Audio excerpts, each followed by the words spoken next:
Now, allow me to continue my study into rose gold. I'm going to be your hand model so you can talk. And, just a quick one last look, of course, just so we have a comparison. This is what I showed before. We had our ball train master, rose gold once again. Now, this is what I call tier 1, and by the way, pre-owned this piece, I believe we're asking around $6,000, so I think it's definitely a value proposition. Now, next, a watch that I saw, and I did not believe the brand on the dial.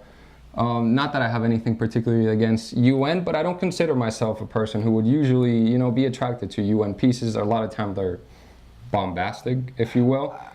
They're certainly designed to a particular taste. They're not for everyone. Like Roger Dubuis in the 2000s, you could even say they're just for friends. In this case, we have a beautiful rose gold case.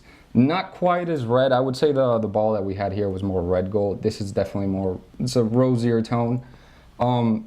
Beautiful, thick, substantial leather strap, dark blue, which again goes beautifully with the rose gold. And if you'll show them the dial. Oh yeah.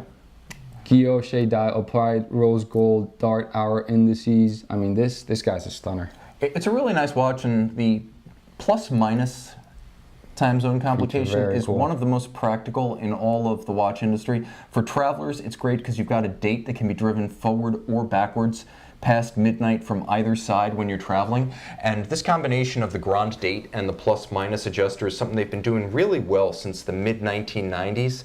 I believe it first launched, I want to say, on the San Marco line, but just a fantastic dial, and I really can't do justice to the dial. We were kind of looking at the camera, looking at these pieces in the camera before the show, and unfortunately the hue on these golds is just not, it doesn't seem to be getting through, but if you saw this in person, I think you'd understand what we're... I would almost say it's almost like iridescent blue fish scales. That's the pattern of the dial, that's the color of the dial, and that's the impression you get from that particular blue. If you can remember the electric blue Seamasters, the Seamaster 300s of the 1990s, it's not far removed from that.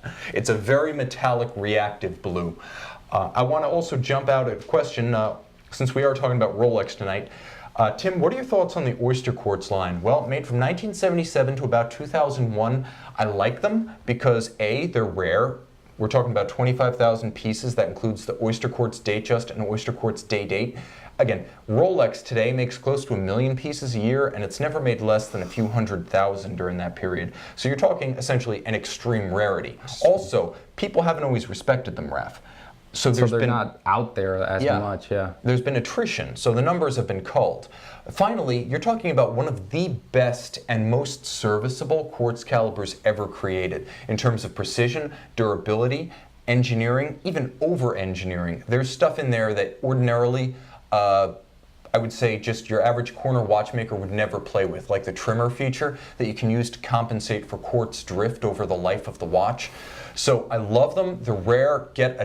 Get one of the Oysterquartz Day-Dates in white gold with a blue or a black dial right now, because someday the collector market will discover these things. They're they're gorgeous. They're going to blow up. Yeah, and also if you love the look of, first of all, quartz chronometers, almost all of them except the very first model year Oysterquartz Datejust. So it's a rarity in that sense too. Plus, you're looking at one of the very few cases of Rolex following a fashion trend, because it has that integrated bracelet and geometric case look that Gerald Genta absolutely owned during the 1970s. Which I must say they made work perfectly. I mean, he's right. And they're lookers. They're definitely lookers. And if you haven't picked up one, not picked up one, but checked one out, don't set them to the side. I mean, when considering vintage Rolex or older Rolex models, definitely check out the Oysterquartz pieces. Yeah, and I think it's also important to note that when you buy one right now, because prices are still low, be selective. Get one that is minimally, if at all, refinished, because the sharp facets, the character lines, the brushed versus polished contrasting portions, I would go for definition above everything when buying an Oysterquartz. Obviously, make sure you're not buying a fake, but I would go for case and bracelet definition above anything else, because Rolex Geneva can restore the movement, even if it's got to rebuild it from the base plate.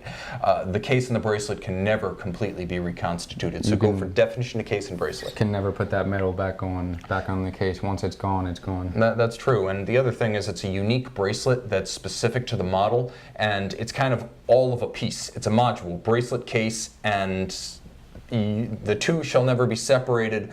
The clasp is part of it. It's all together, so it's all or nothing. You get one in great condition. You don't like say, okay, I'm going to swap out the bracelet or I'm going to swap out the case.